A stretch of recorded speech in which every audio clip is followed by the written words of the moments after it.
Haka arpu pratere kulalengkot arajar arpun rio la Saphriang kawe ke kubor ke bede baka poster kabadan ke Kyrteng ka Kynhun no ISIS ke Byrngem ya kipat Garo bakin mi no West Garo Hill sapo ke senam arajar arpun nyo. Bakani kelawan ra ke jingsong sir ke bajur Tura bat kithan mamarjan.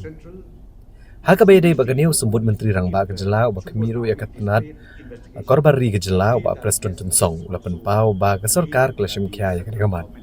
Begitu bagi jeng toket kelas sedang mardor, haga bala penlong dagi pulit kejela. Bak Preston Tensong ulah kedau belada kibor pulit kejela ke sengobadan kam, ke sarkar kan ama syang thad ban IT ke kam, sya ka Kynhun toket jeng sarkar pereng.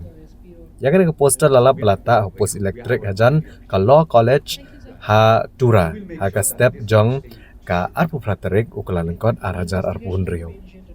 Kena ke poster ke betho ya ke jeng maha miki Garo ke hukum miki nong syong gejat pendu Garo bakin petna natura polbari rajabala tikrikila selsela bad Garo badha hapok kesenam arajar arpunyong. Hagna ke poster la tho Kyrteng do brio ba tip Kyrteng LD kom u Aminur Islam u bakam LD kom Plain Belt Area Commander. Superintendent ki pulet jong ne district Abraham T Sangma ula pentep baik ne ke poster ladat banweng bala pha syakatanat forensik banwat ban toket benia. Ule tho bala register ke mokok duma haka arai mile police station. Luang basuba bagane kade kam jong itu gibrio ke bakwa ban penwet ke chong suk chong san ban penmi ke jeng so phet rio namar ke jeng mentoy shmet. But we will make sure that this such thing should not happen. Okay. So an investigation will be initiated. So this is a very serious issue. That's what I'm telling you. Investigation will immediately start.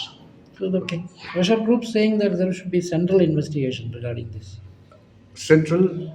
We will see. First, we will see if suppose now if the state investigation feel that yes, it is also needed that the central government step in. We are ready for that. But do you feel some vested interests are creating this? I can't say right now. This is it's too early to say anything.